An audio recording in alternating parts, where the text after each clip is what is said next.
The dream for Africa to trade with Africa has come alive. Of course, it has come of age and expectations are still high, although there are still concerns over barriers to trade within the continent by member nations.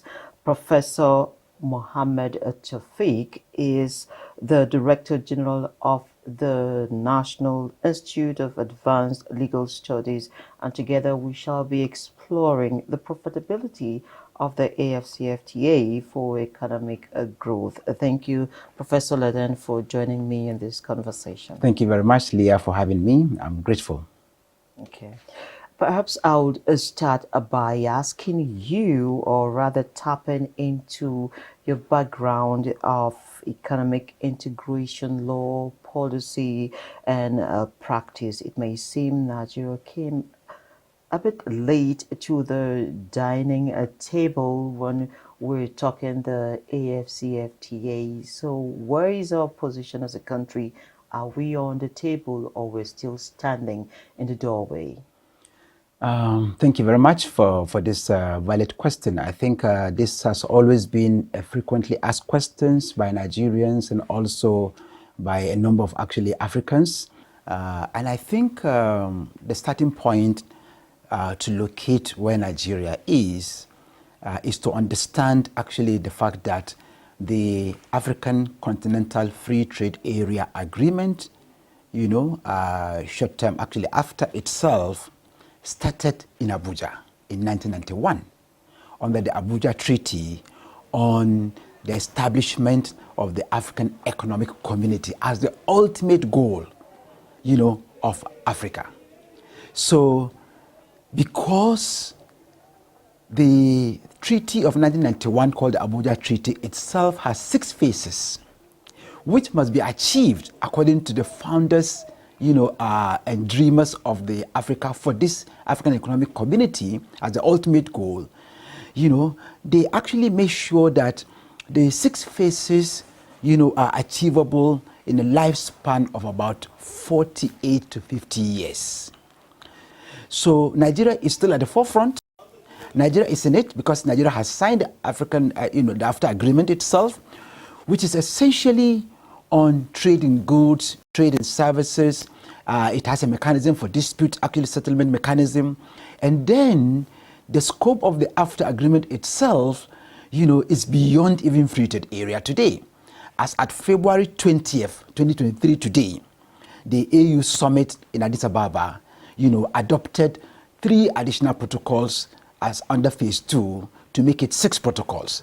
So the 6 protocols have essentially defined the scope as at 2023, which actually is part of Nigeria's effort to drive the process at the continental level and then to come back home to put implementation measures actually on ground. So the fact that Nigeria was instrumental in the 1991 treaty that defined the phases of the African community in 6 phases in Abuja in 1991. The fact that it was also actually a signatory and today is a state party to the AfTA agreement, and it has put in place, as at today, a national implementation action committee to implement AfTA in Nigeria since 2019, November to be precise. And we have a Secretary General, Shegun Olo, that is responsible actually for that, with a secretariat team and some consultants, and then you have the private sector, the CSO, the academia, and then all the MDAs, are represented in different subcommittees to ensure that Nigeria actively, maximizes actually the benefits, derivable from AfTA agreement. So to answer in summary your first question, the truth of the matter actually is that Nigeria actually has been instrumental to the new business actually continental trade agreement under AfTA, and it is also capitalizing on the need actually for both the country and its citizens, particularly the private actually sector, and the CSOs benefit actually from the agreement and its 6 protocols. Okay, but then I would want to get your position on Nigeria's trade policy. When we try to understand how most of these things work, trade is at the heart of AfTA. What is your take on the Nigerian trade policy as a whole? Frankly speaking, we've been having some missteps, in terms of government policy inconsistencies, poor policy implementation, not only in the trade regime, but in practically almost every sector of the Nigerian economy for decades. And this has really affected, our economy. It has also affected, investors, in terms of confidence in our system, in our economy. And it has also, essentially moved even domestic investors away from, heavy investment, in the system.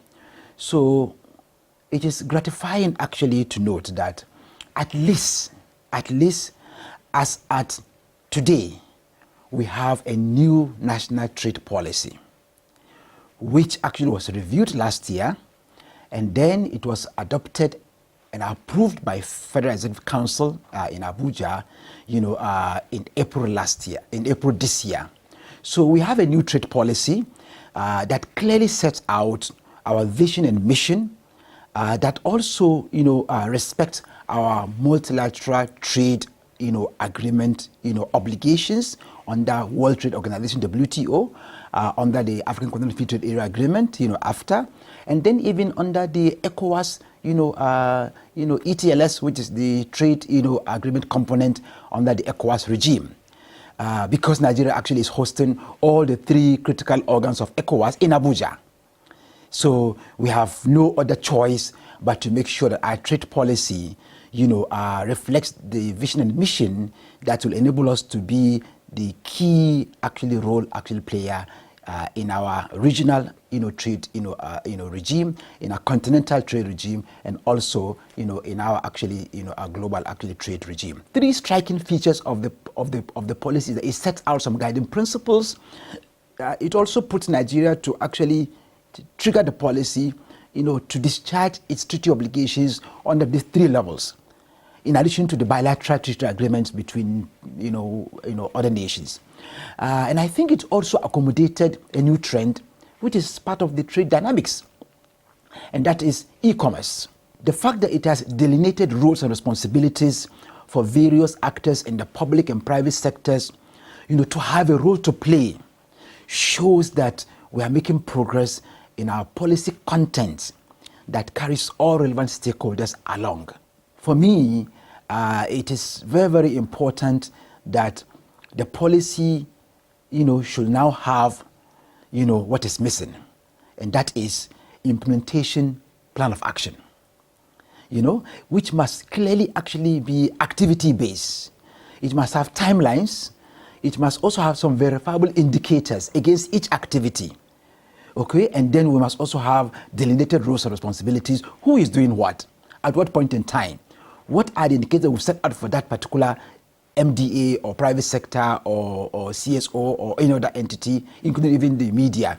Of course, just recently we heard the chairman of the tax reform policy committee put together by the president, Mr. Taiwo Oyedele, make a case for MDAs, over 60 of them that have left their primary mandate of various descriptions to rather pursue a revenue. And for the purpose of this discussion, I'm particularly interested in the Nigeria Customs Service, which was designed in the first instance to facilitate trade, but clearly they've lost that mandate. If we're going to look at the sharp divide that they will be stepping into now, do you see these turning around the fortunes of Nigeria in terms of regional and continental trade?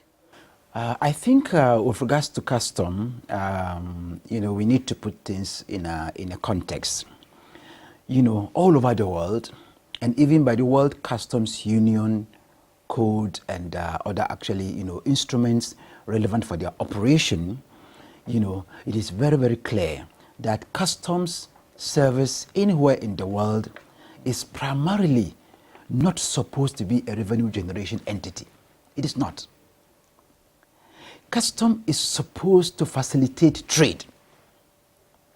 And through actually that effort, it can actually provide actually mechanisms, regulatory mechanisms and guidelines and codes, that will promote, for instance, certification of the rules of origin of goods, from where to where, and who is the and how do you get it actually better, either import or export.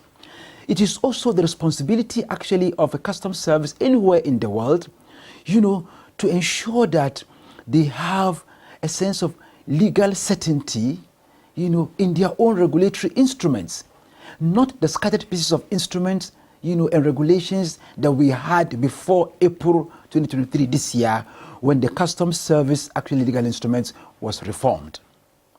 So as at today, it is true that in the last 2-3 months, we've had a new customs service, reform act, let me put it that way, which took into consideration the need to address, outdated, scattered pieces, of unhealthy, custom instruments that hinder trade, that push even customs service itself, instead of doing custom administration, trade facilitation, determining rules of origin of goods, and then even promoting, electronic filing of actually papers to ease doing of business, in Nigeria, by all investors, and all actually businesses, whether within Nigeria or outside Nigeria or cross-border. And instead of also, making sure that the legal instrument assists custom, to have the capacity to promote cross-border trade with ease. The scattered pieces of instrument before April 2023, essentially hindered trade and also did not really actually assist custom to promote trade facilitation. So the truth of the matter actually is that custom had to pursue a lot of things. Do custom administration, try to actually facilitate trade, try to custom police, borders, and at the same time trying to be a revenue generating entity. Because in the last 40 years or so, customs was actually seen more as a revenue generating entity, than a trade facilitator. What is the way forward for Nigeria to actively participate in the continental trade when foreign exchange has continued to remain a great source of concern for people doing businesses and entrepreneurs on the continent? I think we should put it also in a context. Nigeria is not an island actually to itself, and the reason being that there is actually a global economic crisis. Almost all countries, including developed economies, are devising strategies, from the shock of post-COVID era, and also trying to contend with the implication or effect of the Ukrainian war. And then for us in Africa, we were already actually having our own major crisis, in terms of triple shocks. First, contending with the post-COVID shock. Two, our own insecurity challenges. And then three, most African countries are in debt trap. So there must be actually some radical economic measures, that need to be actually put in place, to address these triple shocks. And I think, we know that in Nigeria, for instance, we've had some misuses and abuses of our foreign exchange. We've not actually really put, our, some economic entities like the oil and gas, sector, for instance, at the peak of actually making more money, meaning actually getting more dollars into the economy, from the sale of actually crude oil and gas, we were actually not at the forefront in maximizing this opportunity. And I think the starting point is for us to understand that there must be some drastic measures, that seek to actually say, okay, fine, this is how we are going to address our forest scarcity.